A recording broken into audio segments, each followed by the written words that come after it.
Okay, let's talk about generative AI. It's this technology that feels like it just appeared out of nowhere, right? One day it's a sci-fi concept, the next it's on your computer. So, what is it, really? And maybe more importantly, where is all this heading? Let's dive in and break it all down. Now, for most people, the whole thing really kicked off with this ChatGPT. This was the one, the tool that took these super complex large language models, pulled them right out of the research labs, and dropped them into the hands of, well, millions of us. And boom, it sparked this massive global conversation. But things are moving at an absolutely breakneck speed. It feels like as soon as one model hits the headlines, another one, like Google's Gemini, just shows up to push the boundaries even further. And that's fueling some really intense competition. And we've got to remember, this isn't just about writing text. Not at all. You have tools like DALL-E that show us GenAI is this multimodal powerhouse. It can create these incredible, totally original images, audio, even video, all from just a few words you type in. So, okay, what's the actual definition here? Well, at its heart, generative AI isn't just looking at data that's already there. It's creating something brand new. It basically works by studying the patterns in these huge, massive data sets, and then it uses that understanding to generate completely new stuff. Text, images, computer code, you name it. And if you're thinking, okay, but why does this matter so much? Just follow the money. Seriously. The market for this stuff is projected to hit almost $52 billion by 2028. That's a growth rate of over 35% every single year. So yeah, this isn't just some cool tech toy. It's a massive, seismic shift in the economy.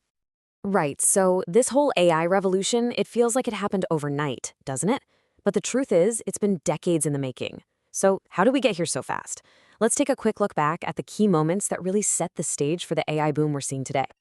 Okay, so what's wild about this timeline is just how much things sped up. We started with these early theories back in the 50s, then rule-based systems in the 80s. Things started to get really interesting in 2014 with something called GANs, that stands for Generative Adversarial Networks. This was a huge deal because it's basically how AI learned to get creative with images, by having two AIs kind of compete with each other. But the real earthquake, the big one, hit in 2017. That's when the transformer architecture was invented. Think of it as a whole new way for AI to understand context and how things relate to each other. That was the key that unlocked our ability to train these models on, well, the entire internet. And that leads directly to the tools we all use today. So here's the key distinction, right? We've had what you might call predictive AI for a long time. It's awesome at looking at a bunch of data and telling you what's likely to happen next, like forecasting sales. It answers the question, what's next? But generative AI, it's a whole different ballgame.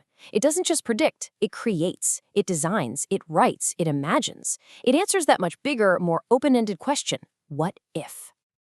All right, the theory is cool and all, but where is this technology actually making a difference in the real world, like right now? Let's get into the tangible impact it's already having across some of our most important industries. Take healthcare. The impact here is just profound. GenAI is being used to create synthetic data, which is a fancy way of saying it can help researchers study rare diseases without ever risking patient privacy.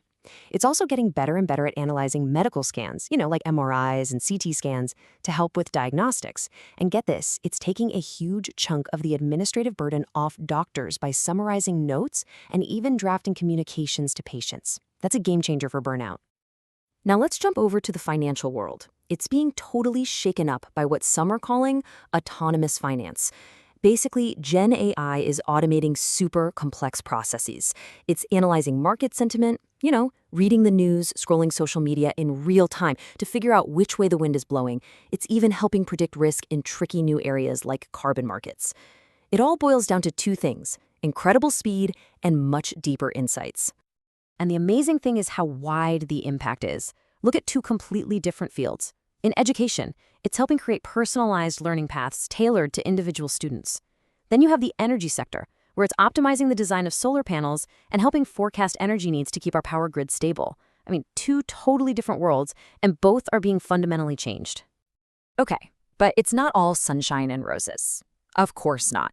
This kind of incredible power, it naturally brings a whole bunch of new, really complex, and let's be honest, kind of scary challenges. We absolutely have to talk about the other side of this coin, the hidden risks. So let's just ask the question head on. As we're all racing to use this technology, what are the hidden costs? What are the things we might be missing? So, one of the sneakiest new threats out there is something called data poisoning. Here's how it works. An attacker seeds the internet with bad information. Then, the next big AI model comes along to get trained, and it just scrapes up all that public data, including the contaminated stuff. And suddenly, the model starts spitting out biased, malicious, or just plain wrong answers, and we might have no idea why. And it's not just about direct attacks.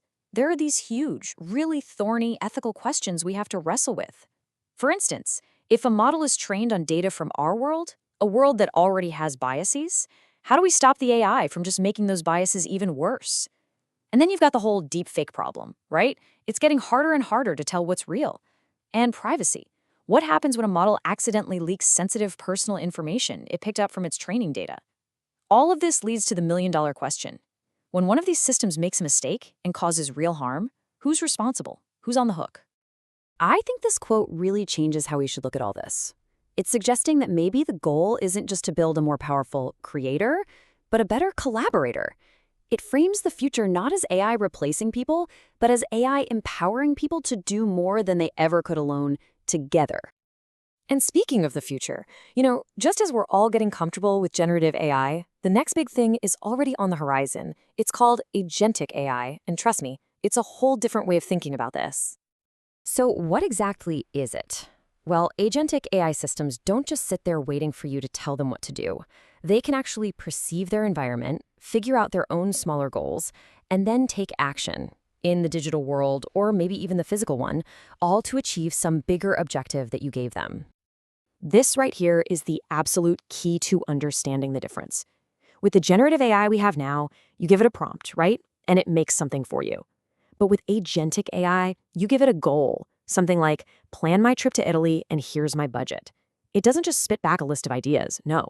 It perceives the options. It makes a plan, and then it acts on that plan. We're talking booking the flights, reserving the hotels, the whole shebang, all by itself. And that really brings us full circle, doesn't it? We started out talking about AI as a creator, but now as it starts to learn how to act, that whole relationship changes. It becomes less of a tool and more of a true collaborator. And that leaves us with one last, really big question to think about. It's not just about what AI is capable of anymore. It's about who or what we want it to become. Are we actually ready for that kind of partnership?